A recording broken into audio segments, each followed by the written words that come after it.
एक सेठ हुआ करते थे, घर में पैसे की कोई कमी नहीं, काम अच्छा चल रहा था, समाज में इज्जत भी थी, लेकिन बड़े साधारण तरीके से जीवन जीते थे। लंबी गाड़ियों के पैसे थे तो भी टू व्हीलर पर घूमते थे, साधारण कुर्ता पजामा पहनते, शाम को पैदल मंदिर जाते, दर्शन करते, बिल्कुल साधारण भोजन करते, ना कोई दिखावा, ना ऊंचा दिखने की कामना, हर इंसान से बराबर का व्यवहार करते, कोई ऊंच नीच नहीं, मस्त जीते, धर्म करते। फिर एक दिन कोई प्रारब्ध आ गए, कोई कर्मोदय हुआ और उनका बुरा समय आ गया, बहुत बड़ा नुकसान हो गया, व्यवसाय में सारा पैसा चला गया। परिस्थितियां जरूर बहुत बदल गई पर उनका जीवन नहीं बदला। परिस्थितियां उनके जीवन को नहीं बदल पाई, उन्हें मानसिक चोट नहीं पहुंचा पाई। वही स्कूटर, वही मुक्ति, वही भक्ति, वही सबको बराबर समझना, वही साधारण जीवन को अच्छे से मुक्त होकर खुश होकर जीना, भक्ति करना, संयम रखना, मोटा खाना, मोटा पहनना, चैन से सो जाना। दिखावे की चाह तो पहले भी नहीं थी, तो समाज को हंसने का मौका ही नहीं मिला। पहले खुद को बहुत ऊंचा दिखाते, लंबी गाड़ियों में घूमते, लोगों को नीचा दिखाते, तो आज समाज उन पर हंस पाता या उस हंसी से उनको फर्क पड़ता। पर पहले भी वैसे ही रहते थे, आज भी वैसे ही रह रहे हैं। लोगों के मुंह पे भी ताला लगा हुआ था। वो दान पुण्य बहुत करते थे, अब वो बहुत कम हो गया, इतना दान नहीं कर पा रहे, लोगों की इतनी मदद नहीं कर पा रहे। पर इस बात के लिए वो दुखी नहीं थे, क्योंकि उन्हें एहसास था कि पहले भी मैं प्रकृति का निमित्त था किसी की भलाई के लिए, मैं करता नहीं था, प्रकृति मुझसे करवा रही थी, इसलिए प्रकृति ने मुझे दिया था। आज नहीं कर पा रहा तो प्रकृति नहीं चाहती मैं लोगों का इतना करूं, जितना मुझसे बन पड़ेगा तब भी करूंगा। मैं तो प्रकृति के, ईश्वर के सारे जीवन जी रहा हूं, जैसा वो चाह रहे हैं जिए जा रहा हूं।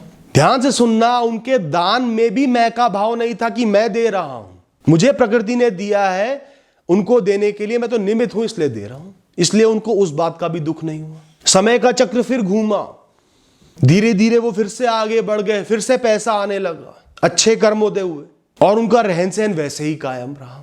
जीवन शांति से ही, धर्म में बीत रहा था, सुख चैन में बीत रहा था। समय, परिस्थिति, बुराइयां उस इंसान को छेड़ नहीं पाई, तोड़ नहीं पाई, दुखी नहीं कर पाई। वो इंसान इस पूरी दुनिया से जीत गया। क्यों? उसका सर हमेशा हर परिस्थिति में उठा रहा, मन हर परिस्थिति में शांत रहा। परिस्थितियां तो बहुत विषम आई, अच्छी आई, बुरी आई। क्यों? अब लोग क्या कहेंगे कि ठीक है, इस इंसान के जीवन में ऊंचाई नीचाई का इतना फर्क नहीं आया, पर इसने सुख भी तो नहीं भोगा। इतना पैसा था, ऐश करता, मस्ती करता, पार्टी करता, बाहर जाता घूमने, विलायत जाता, लंबी गाड़ियों में घूमता, पैसा तो कागज बन के रह गया, ऐसे जीवन का क्या फायदा? आ रहा है ना तुम्हारे मन में भी ये सवाल? इस दुनिया ने, दुनिया वालों ने सुख की परिभाषा को बना ही इतना खोखला दिया है, इसलिए ऐसे सवाल हमारे मन में उठते हैं। हम इंसानों ने अध्यात्म से, धर्म से दूर होकर वस्तुओं को, भौतिकवादी चीजों को ही सुख का विषय मान लिया। वो है तो सुख है, वो नहीं है तो दुख है। मन की शांति को व्यर्थ समझ लिया, मुक्त होकर जीने को, चैन से जीने को व्यर्थ समझ लिया, बेकार समझ लिया। इसलिए ही हम इतना दुखी हैं, इसलिए ही सबका मन अशांत है, सब चिंता में डूबे हुए हैं। भौतिकवादी चीजें एक समय के बाद उनको सुख ही नहीं दे पा रही, या छोटी छोटी चीजों से बिछड़ जाते हैं, इतना लिप्त हैं कि इतना परेशान हो जाते हैं, जी नहीं पाते। ये भौतिकवादी सुख सिर्फ लिप्त होने का तरीका है। खुद को इतना चिपका रहे हो उनसे, बिछड़ना तय है, जब बिछड़ेंगी तो मांस भी उखड़ जाएगा। खुद को निमित्त की जगह भगवान समझ लिया, मैं ही करता हूं, मैं ही करने वाला हूं, मैंने इस दुनिया को संभाल रखा है, अपनी दुनिया को मैंने ही बनाया है, अपने आप को मैंने ही बनाया है, कर्ता मैं ही हूं, और कौन है? फिर कर्ता को जब चोट लगेगी, अचानक से प्रकृति कुछ बुरा कर देगी, समझ में नहीं आएगा, तो कर्ता की पर्सनैलिटी, कर्ता का व्यक्तित्व शून्य हो जाएगा। खुद को बेकार समझने लगोगे, क्योंकि पहले भी खुद ही को भगवान समझ रहे थे। जरा सा कुछ बुरा हो गया, खुद को बेकार समझोगे, किसी काम का नहीं समझोगे, घटिया समझोगे, नीची दृष्टि से देखोगे। खुद को जो निमित्त की जगह भगवान समझता है ना, जो ऊंचाई नीचाई के फेर में पड़ता है, उसके सुख सिर्फ अपने भ्रमों के टूटने का इंतजार कर रहे होते हैं। सफलता से आने वाले सुखों की जितनी कामना करोगे, उतनी असफलताएं आपको दुख देंगी। कर्मों को अपनी जिम्मेदारी समझकर, अपनी ताकत का सदुपयोग समझकर करते रहोगे, निष्ठा से करते रहोगे, मुक्त होकर करते रहोगे, लिप्त नहीं होगे विषयों में, भोगों में। मुझे ये राह मिल गई है, इस पर समर्पित होकर चलना ही मेरी खुशी का विषय, बाकी जो ईश्वर देगा भोग लूंगा। असफलता ना तुम्हें तोड़ पाएगी, ना रोक पाएगी, ना दुखी कर पाएगी। तुम नदी की तरह बहते जाओगे और समुद्र की भांति स्थिर रहोगे। नदी की बात करी तो एक बात याद आई। बारिश का मौसम आया, बहुत तेज बारिश पड़ी, महीनों से सूखी पड़ी एक बंजर नदी में बाढ़ आ गई, पानी भर गया। जिस नदी में लोग झांकते भी नहीं थे, सूखी पड़ी थी, गंदी पड़ी थी, अब वो पानी से लबालब भर गई। उफान उसमें ऐसे आ रहा था, नन्ही सी नदी में, जैसे पूरी पृथ्वी को अपने अंदर संभालेगी। कुछ ही दिन में वो उफान थम गया, वो पानी थम गया, फिर से बंजर बन गई पूरे साल भर के लिए। किसी ने उसकी तरफ झांका भी नहीं। ये होता है खोखला व्यक्तित्व। आने वाले 9-10 महीने के लिए लोगों ने उसे नदी मानने से भी मना कर दिया, उसकी तरफ देख के हंसते कि ये नदी है।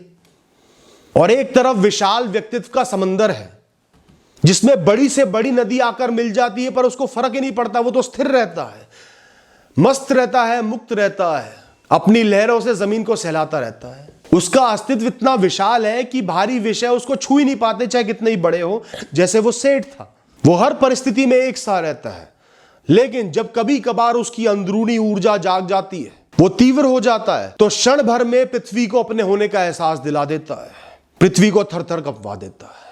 लेकिन वो कभी कभार ही उग्र होता है, वरना शांत, स्थिर, मस्त, मगन रहता है, विशाल व्यक्तित्व को कायम रखता है। इसलिए सब उसका सम्मान करते हैं। उसकी ताकत का सबको पता है, वो अपनी ताकत का एहसास किसी को नहीं दिला रहा।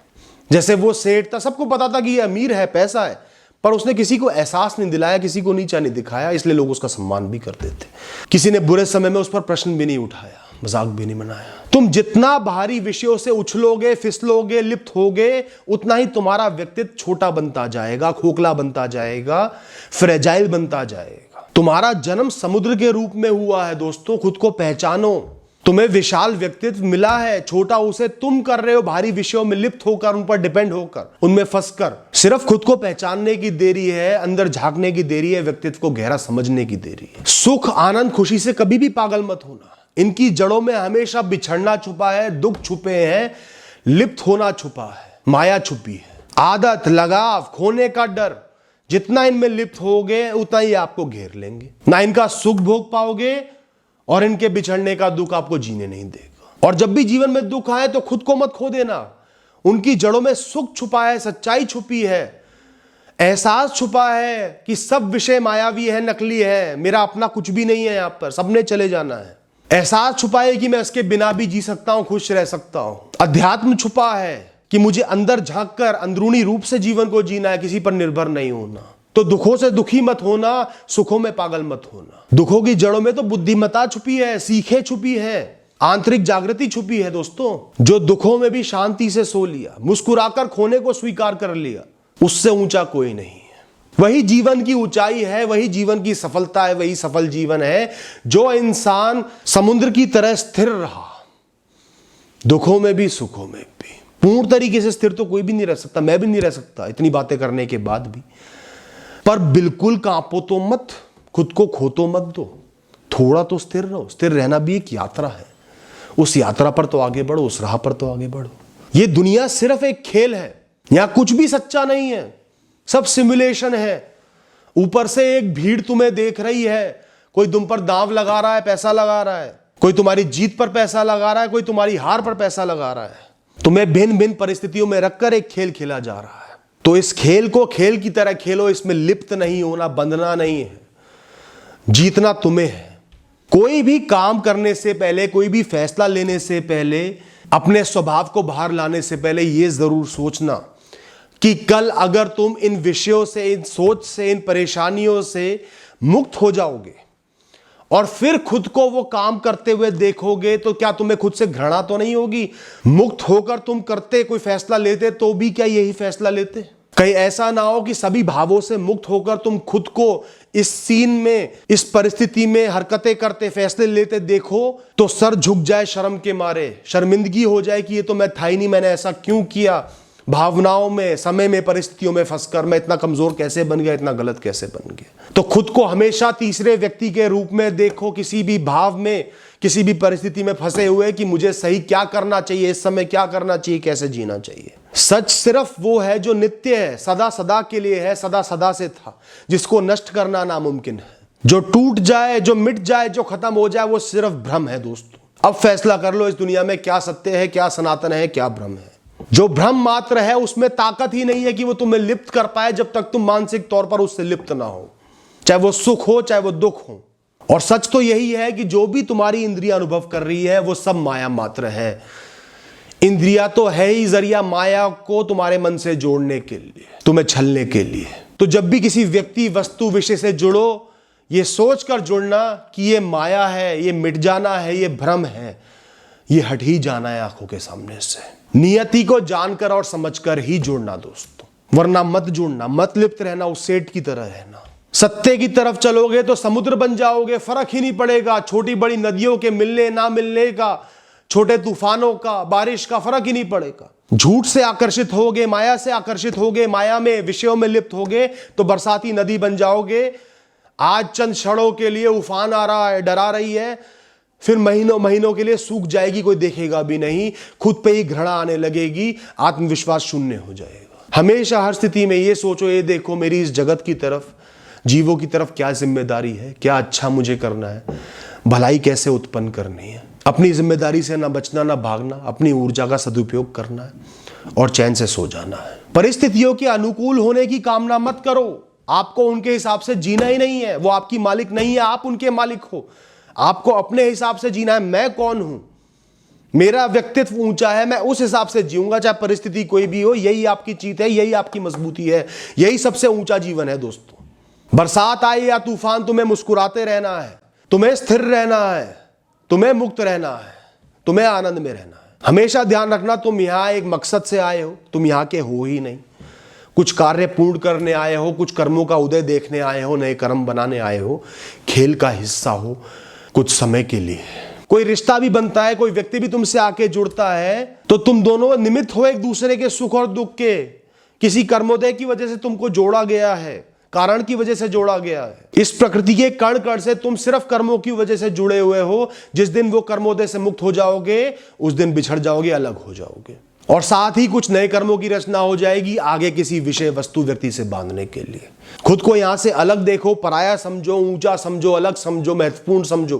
पहले अनजान थे, फिर जान पहचान हुई, फिर अनजान हो जाओगे। तो इतना लगाव क्यों करना, इतना लिप्त किसी भी विषय में क्यों होना, इतना किसी भी विषय के पीछे क्यों भागना।